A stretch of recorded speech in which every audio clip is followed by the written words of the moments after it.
Dentro de la construcción de la iglesia obtenemos un proceso de edificación del cual tenemos datados diversos puntos. Por un lado, en 1605 se debieron dar los proyectos y las gestiones necesarias, la lluvia de ideas para realizar el edificio. En 1606 tenemos ya cómo la obra es concertada a varios canteros, Joan Rigor, Joan Marés, Joan Joanec y Alonso Martínez, los cuales entregaron la fianza de la misma en Caspe. El pago, al parecer, lo realizó el pueblo de Fonz, y fue una quincena de la cosecha durante 16 años, para todos. Aparte de ello, la cuestión fue bastante rápida y el 29 de junio de 1606 se colocaba ya la primera piedra, que en teoría está en la parte inferior derecha del actual coro, aunque no sabemos exactamente cuál es. En 1611 se concertó el retablo mayor a Juan Orlines, del cual hablaremos posteriormente. También en 1611 hubo un conflicto, ya que al derribar la anterior iglesia, los escombros al parecer cayeron en el jardín, huerto o patio de un vecino, el cual se quejó amargamente al consejo de la localidad, del cual tuvo que responder. En 1616 tuvo lugar un importante hecho, y es que la iglesia debía estar prácticamente acabada y se convocó un certamen poético, pero un certamen poético en condiciones, con más de 11 puntos apartados, bastante, por ejemplo, hay romances, jeroglíficos, glosas, bastante completo, lo cual también era una tradición en la época, ya que los nobles tenían como pasión escribir poema en el barroco. Dicho certamen poético tuvo lugar en mayo de 2016, desde 1616. Una vez realizado el certamen poético, en el 4 de diciembre de 1616, el vicario de la iglesia, que era, para que nos entendamos, el cabeza de los 13 sacerdotes que había, bendijo la iglesia y trasladó el Santísimo. Esto indica que en aquella época ya estaba construida la iglesia. El Santísimo lo trasladó desde la iglesia de San Bartolomé, donde había estado temporalmente. Y ya casi finalmente, el 11 de mayo de 1617, el obispo Francisco Virgili consagró la iglesia de Nuestra Señora de la Asunción de Fonz. Debió ser una ceremonia bastante fastuosa, aunque tampoco tenemos mucha documentación al respecto, salvo la piedra de la inscripción. A lo largo del resto del siglo XVII tuvieron lugar diversas obras menores, ya que una iglesia de semejante tamaño para un pueblo como Fonz era una carga bastante pesada. Entonces, tuvieron que realizar durante el siglo siguiente capellanías, colocar un órgano, realizar los alrededores del templo, y ello supuso un gasto considerable para la localidad. Una vez realizado el proceso de construcción, me centraré en lo que es la iglesia en sí, la cual veré brevemente. Como podemos observar aquí en la planta de la iglesia, sacada por cierto de un libro de Iglesias Costa, observamos una planta basilical con 3 naves, siendo la interior más ancha que las restantes. El apéndice que se extiende en la parte izquierda fue añadido con posterioridad. El exterior de la iglesia es bastante impresionante y en él destacan 2 puntos: el pórtico y el campanario, además de indicar que la piedra realizada es una piedra de bastante calidad, lo cual contrasta con otras iglesias de la zona que están hechas con piedra bastante peor o directamente con ladrillo, lo cual con el tiempo se deteriora bastante, algo como se puede observar no ha ocurrido con esta. Respecto al pórtico, es un pórtico excepcional, es un pórtico monumental. A sus pies se extiende una escalera, lo cual le da más altura. Y a la vez se realizó simultáneamente el edificio. De hecho, es tan extraño que en España podríamos decir que solamente existen 2 similares, uno de los cuales es el que hay en la imagen pequeña de la derecha, que está en Castellón de la Plana. Respecto al campanario, o campanal, el campanal está unido al exterior de la cabecera del templo. Es un edificio octogonal de 3 cuerpos, a su vez en cada lado, en cada uno de los 8 lados, se extienden diversos ojos de campana bajo arcos de medio punto. Como se puede observar, es una imagen bastante dominante del pueblo y de hecho es la insignia del mismo. Una vez explicado el exterior de la iglesia, me centraré en lo que es el interior. El interior, como ya he comentado anteriormente, está compuesto por 3 naves paralelas, divididas por arcos de medio punto en 5 tramos y cubiertos por una nervada bóveda estrellada. Una bóveda estrellada que es especialmente luminosa y en días bastante claros resulta impresionante. Además, en la parte trasera de la iglesia encontramos el amplio coro, en el cual, como ya he dicho anteriormente, suponemos que en la parte inferior derecha estaba la piedra angular, la primera piedra de la iglesia. Además de lo que conservamos hasta ahora, en el pasado estaba un fastuoso retablo mayor renacentista, de corriente romanista y de temática mariana, lo cual encajaba bastante bien con el anterior retablo de Santa Ana, el retablo gótico, en el cual digamos que la iglesia estaría la madre y la hija. Es un retablo que fue realizado por Juan Miguel de Orleans. Juan Miguel de Orleans era uno de los artistas más reputados de la época, en Aragón y en Valencia. De hecho, él terminó el retablo de Barbastro, que no es similar, pero bueno, digamos que se parece. Además del retablo, Juan Miguel de Orleans también realizó las barandillas y diversas obras de alrededor del retablo.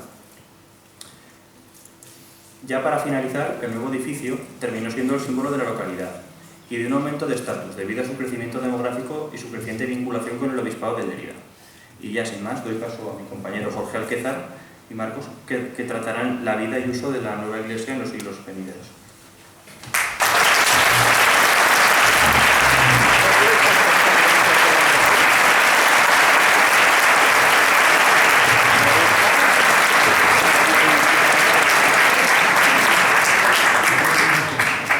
Bueno, después de este juego de sillas, vamos a comenzar, ¿no? Después, ya nos ha hablado, nuestro amigo Tomás nos ha hablado, ¿no? Hasta 1617, hasta la consagración y construcción del templo. Entonces, es mi momento, o es el momento de hablar desde ese 1617 hasta prácticamente nuestros días.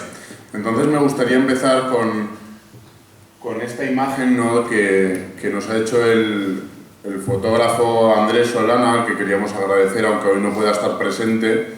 Entonces, bueno, empezaremos. Tras la construcción de este templo, tal y como nos ha dicho nuestro compañero, hubo un ascenso demográfico muy fuerte, es decir, llegó mucha gente nueva a Font, y la iglesia recién construida también empezó a ganar importancia. Esta importancia se vio reforzada con la muerte y el testamento de Mosén Miguel Guillén Ric. Era un clérigo foncense al que se había dedicado, pues como nos explicará Marcos, después a prestar diezmos y demás, y había ganado mucha cantidad de dinero. Esta cantidad de dinero se utilizó para comprar el diezmo y también para aumentar el número de curas en la iglesia hasta el número de 15. Este aumento de importancia del templo, con este aumento de importancia del templo también aparecieron nuevas órdenes, como por ejemplo son los franciscanos en 1626 para cuidarse del Hospital de Santa Ana, y los jesuitas en 1634 para impartir las primeras letras que se ubicaban en la antigua iglesia de San Bartolomé. También dicen las fuentes que estuvieron a punto de llegar los trinitarios, pero se quedaron en estadilla.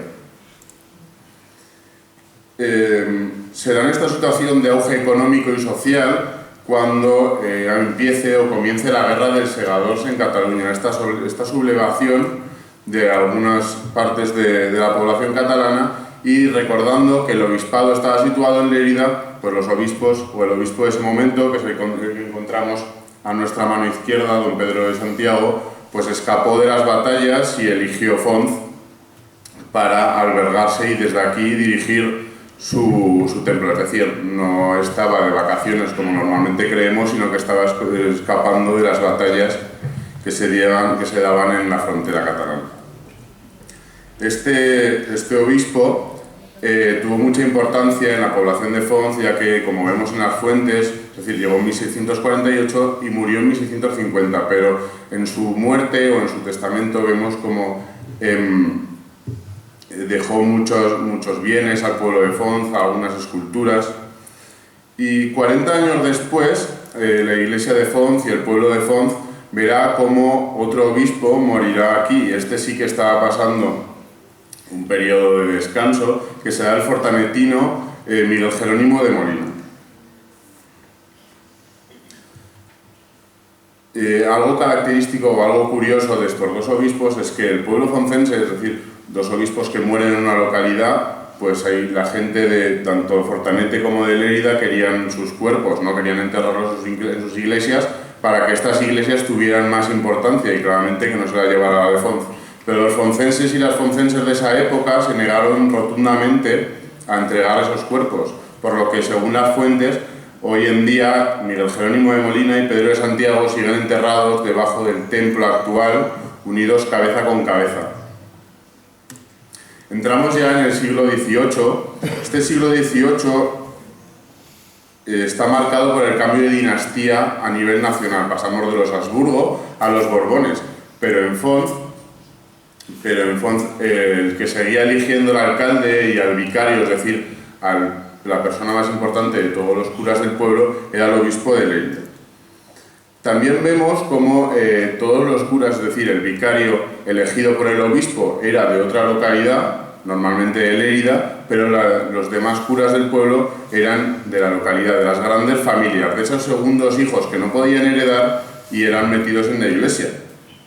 Pero estas familias hicieron una gran labor que fue de mecenazgo artístico, es decir, cedieron a través de dinero, cedieron grandes altares, como el que vemos a mano derecha, como el que es el altar del Rosario, que luego veremos que se quemó en la Guerra Civil, y también se cedieron reliquias, como es el caso de Pedro María Ric, que era la mano derecha, por así decir, del Papa Pío VI, y de sus viajes a Roma, pues se trajo algunas reliquias como unas astillas de la Vera Cruz, es decir, de donde teóricamente fue crucificado Cristo, algún trozo del manto de la Virgen María, y sin duda el más importante fue el cuerpo de San Vicente Mártir romano, que es el que tenemos a mano izquierda, que luego veremos cómo debía ser en el origen.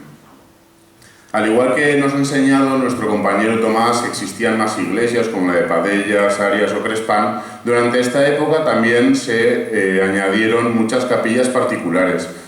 Los ejemplos son como la de Ric, la de Casa Guilleuma, la de Casa Moner. Y entramos ya en el siglo XIX. Este siglo XIX estuvo marcado por la llegada de una serie de ideas liberales desde el país vecino, desde Francia. Recordamos la Revolución Francesa, ¿no? Todo ese movimiento en el que se intentaba dar una imagen de laicidad. Por lo que podemos dar el comienzo de este nuevo siglo en Fonz con la llegada de los franceses, del ejército galo, en 1809. Durante este ataque quemaron el hospital de Santa Ana y, según las fuentes, murieron chamuscados algunos enfermos y ancianos que no pudieron escapar. Además de estas quemas, las tropas galas también saquearon los bienes de la iglesia.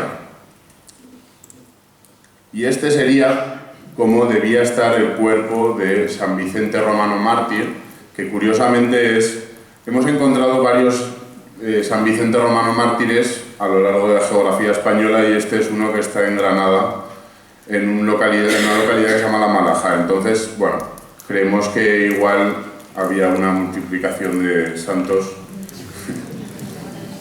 Y bueno, los franceses, además de llevarse estas reliquias, bueno, no exactamente las reliquias, sino que se llevaban el contenedor de las reliquias, que curiosamente era de plata. Entonces también se llevaron las vestimentas, que como veis podían estar hechas de filo de oro del santo, y lo dejaron pues como lo tenemos hoy, que el pobre está que no se tiene. Pero las penurias de la iglesia de Fonz no acabaron aquí, sino que años después se dieron las dos desamortizaciones más importantes que sufrió la iglesia, la de Mendizábal y la de Madoz.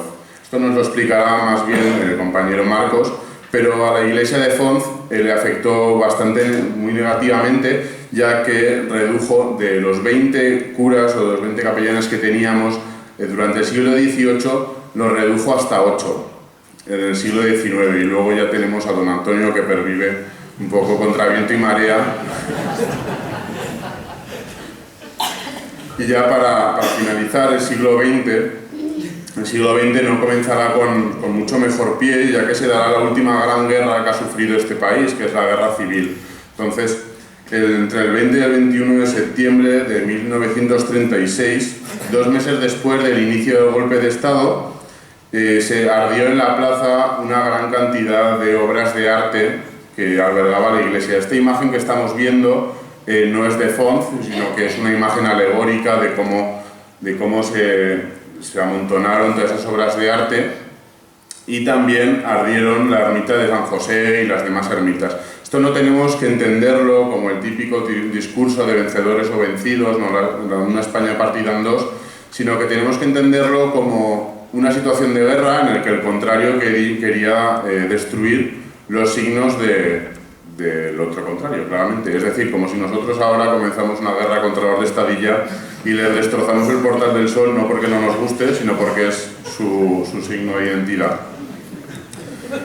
Y bueno, la Iglesia hasta este momento, o sea, desde el final de la guerra, durante todo este periodo, fue un aumento, un incremento de apoyos, tanto económicos como sociales, hasta tal como la encontramos hoy. Como ha comentado Marcos en el inicio de la charla, no nos vamos a centrar en eso porque seguramente todos ustedes conocerán mejor que nosotros todas las obras y todo esto. Entonces, era un poco agradecer también a toda esa gente anónima que aún hoy ayuda a que mantengan el templo.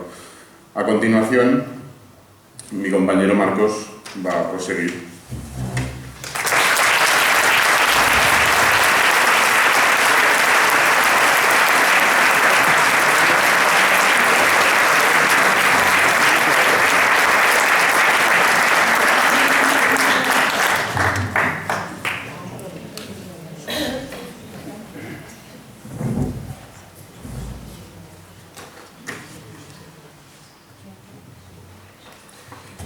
Bueno, hola otra vez.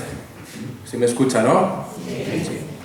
Bueno, yo quería empezar mi intervención con esta frase, ¿no?, que dice: las piedras de la iglesia de Nuestra Señora de la Asunción nos dicen: estamos y estuvimos en muchos ojos, solo somos memoria y la memoria que nosotras se tenga.